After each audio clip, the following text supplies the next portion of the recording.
अस्सलाम वालेकुम मुअज़्ज़ज़ नाज़रीन इकराम, आपको हमारे चैनल पर खुशामदीद। मैं हमज़ा मान शुरू करते हैं आज बिलावल भुट्टो ज़रदारी के ट्वीट पर। आज कल वो बड़ा एक होनहार स्टूडेंट बन के दिखा रहे हैं कि मैं बड़ा अच्छा बच्चा हूँ, बड़ा मेहनती बच्चा हूँ। उन्होंने एक ट्वीट किया तंज़िया, कह रहे हैं कि पाकिस्तान अपनी तारीख़ के एक बहुत ख़तरनाक किस्म के डिज़ास्टर से गुज़रा है। अच्छा, बात तो ठीक है। उन्होंने कहा कि हमारे मुल्क का 33% हिस्सा जो है वो पानी के नीचे चला गया है। अच्छा चले, मान लिया, ये बिल्कुल ठीक है, सैलाब आया होगा।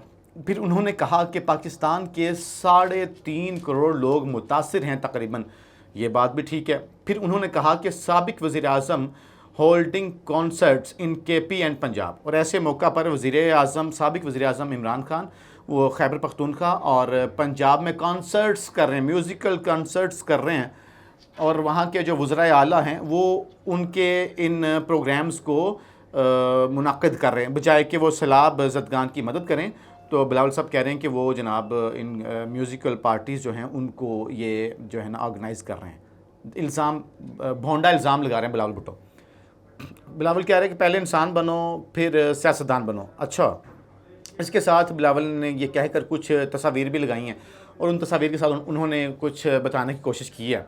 अच्छा ठीक है, अब एक तो मैं आपको यहाँ पर ये बताता चलूँ कि जितना ये ज़रूरी है ना कि सैलाब मुतासरीन की मदद की जाए पाकिस्तान में, उसी तरह ये भी ज़रूरी है कि इस इम्पोर्टेड हुकूमत से पाकिस्तान की जान छुड़वाई जाए। अब मैं बिलावल ज़रदारी साहब को सिर्फ चंद चीज़ें बताऊँगा जो इसी सैलाब के दौरान उनकी घटिया इम्पोर्टेड हुकूमत ने की। क्या बिलावल भुट्टो की ज़रदारी की इस हुकूमत को उनको इस पर कुछ शर्म आ रही है, कुछ उनको थोड़ी सी गैरत आ रही है, कुछ शर्मिंदगी हो रही है? नंबर 1, इन्होंने पेट्रोल की कीमतों में इजाफा जो कर रहे हैं और ये लगातार कर रहे हैं, ये सैलाब के दौरान भी कर रहे हैं, इस पर इनको शर्म नहीं आ रही बिलावल ज़रदारी साहब को, शहबाज शरीफ साहब को। इसके अलावा पाकिस्तान में अशिया खुरोनोश हैं, महंगाई की शरह जो है 45.50% पर पहुँच चुकी है। इंतहाई बदकिस्मती है ये शहबाज शरीफ और ये इम्पोर्टेड हुकूमत भानमती का कुंबा बिलावल ज़रदारी को शर्म नहीं आ रही। बिजली की कीमत में 125% तक इजाफा हो गया है हुजूर वाला, दुगनी से ज़्यादा कीमत होगी बिजली, और अभी मज़ीद इजाफा किया 4 रुपये 34 पैसे, ये अब भी किया जब सैलाब आ रहा है। शर्म नहीं आ रही शहबाज शरीफ साहब को और बिलावल ज़रदारी साहब को। और आगे आ जाएं, LPG की कीमत में 40 रुपये का इजाफा हुआ, शर्म नहीं आ रही। डॉलर 224 रुपये का हो गया, डॉलर फिर बढ़ना शुरू हो गया, शर्म नहीं आ रही।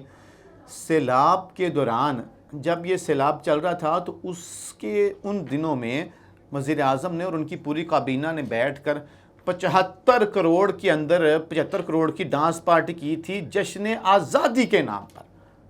पूरे 75 करोड़ पे उसके खर्चा आया था, और उसके ऊपर इनकी अपनी जो इत्तेहादी जमातें, उन्होंने वाकई माना था कि ये वो डांस पार्टी थी, और वो एक इंतहाई मायूब, घटिया, गंदे किस्म का काबिल एतराज़ रक्स था जो कि इनकी इत्तेहादी पार्टीज़ भी माने, और वो नेशनल मीडिया पर दिखाया गया। वो 75 करोड़ रुपया खर्च करके दिखाया गया। तो ये बिलावल ज़रदारी साहब एक्चुअली जिसको डांस पार्टी कहते हैं, रक्सो सरूर की महफिल कहते हैं, हुजूर वो थी जो आपने 14 अगस्त को की थी। जलसे को तो आपने कॉन्सर्ट किया थी, लेकिन आप ये भी देख लें, एक और चीज़ ऐड कर लें, सैलाब के दौरान तमाम पॉलिटिकल पार्टीज इस वक्त जलसे कर रही हैं, चूँकि 9 हलकों में इलेक्शन हो रहा है कौमी असम्बली के। आपके वज़रा जो मजाक उड़ा रहे हैं सैलाब मुतासरीन का, क्या उसके ऊपर शर्म नहीं आनी चाहिए?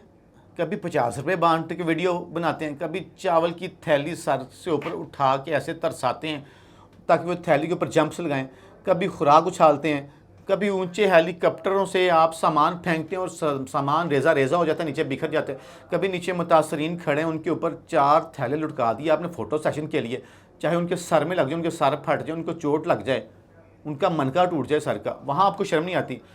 डूबे हुए लोगों को वीनस कहना और कहना कि मुझे ऐसा महसूस हो रहा है जैसे मैं वेनस में आ गया हूँ, और कश्ती में बैठ के इंटरव्यू देना, वहाँ आपको शर्म नहीं आती है? आपके वज़रा को शर्म नहीं आती? आपका स्पीकर जो है वो इस वक्त कनाडा के दौरे के ऊपर है, कोई तुर्की के दौरे पे है, कोई लंदन भागा हुआ है, वहाँ पे आपको शर्म नहीं आती?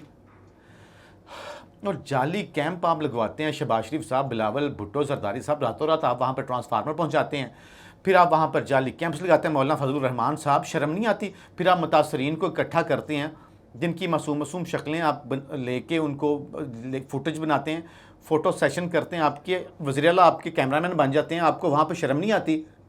और उसी जगह पर जब असली एक्चुअल सलाम मुतासरीन आपको मिलने की कोशिश की, तो वो वहाँ पर आपको जब मिलने की कोशिश कर रहे थे, वहाँ पर आपने उनको मारा, फिर उन पर दहशतगर्दी के मुकदमात आपने दे दिए, उस पर तो आपको ज़रा शर्म नहीं आ रही। फ़ोटो सेशन पर आपको ज़रा शर्म नहीं आ रही। सैलाब मुतासरीन के फंड्स खाए जा रहे हैं।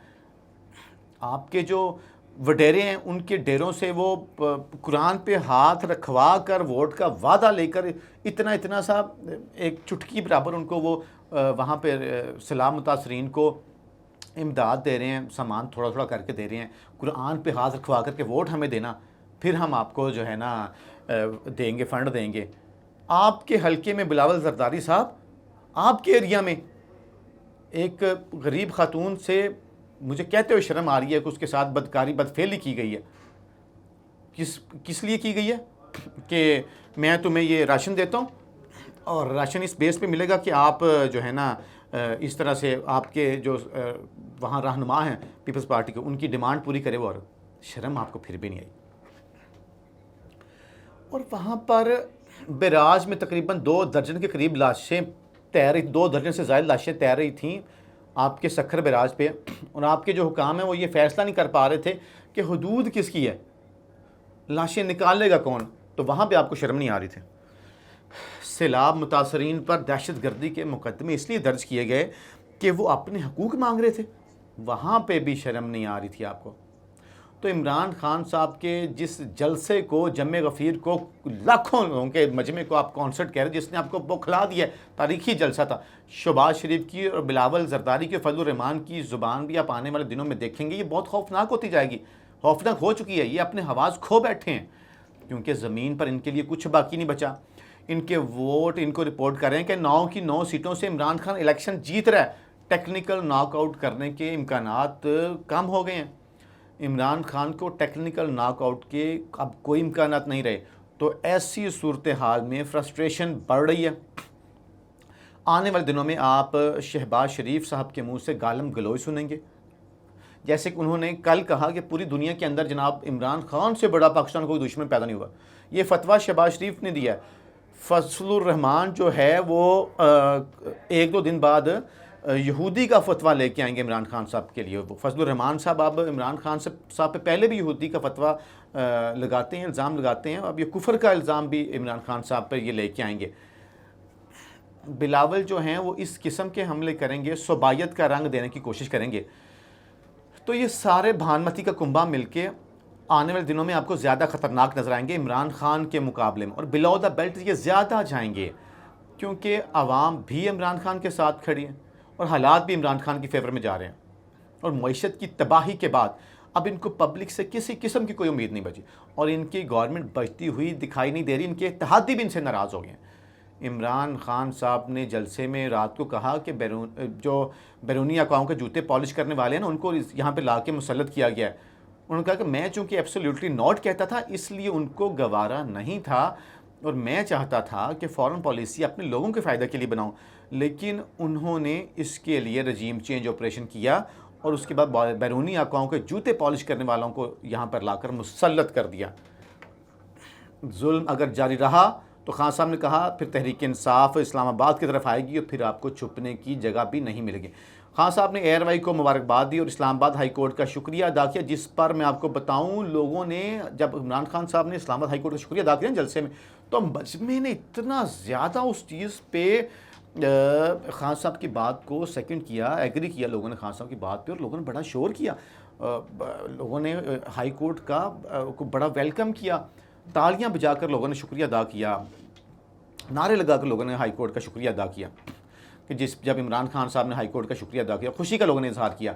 जैसे ही इमरान खान साहब ने हाई कोर्ट का शुक्रिया अदा किया, अरशद शरीफ एंकर पर्सन जो हैं उनको ऑफर करना पड़ा एयरवाई को मजबूरन, और उसके बाद क्लियरली आपको बताऊं कि एयरवाई अरशद शरीफ साहब को ऑफर करने के, नौकरी से निकालने के बाद खुला है। और ये आपको ही पता, मुझे ही पता किसने अरशद शरीफ को निकाला है। हालांकि बज़ाहिरी तौर पर रीज़न ये बताएगी एयरवाई की तरफ से कि उन्होंने कोई कोड ऑफ कंडक्ट की खिलाफ वर्जी की है, हालांकि ऐसा नहीं है। लोग इस बात को मानने को तैयार नहीं हैं। लोग इस बात को जानते हैं कि जो हालात बता रहे हैं ना, उनके मुताबिक मैक्सिमम लोगों का ये मानना है कि एयर वाई पे बहुत प्रेशर था, और वो प्रेशर ज़्यादा यही था कि कम अज़ कम अरशद शरीफ को आप अपने चैनल से अलग करें, इनको निकालें। तो अरशद शरीफ साहब को निकलवा दिया गया। लेकिन अरशद शरीफ साहब के बारे में आपको बताऊँ, वो एक मज़बूत आदमी है।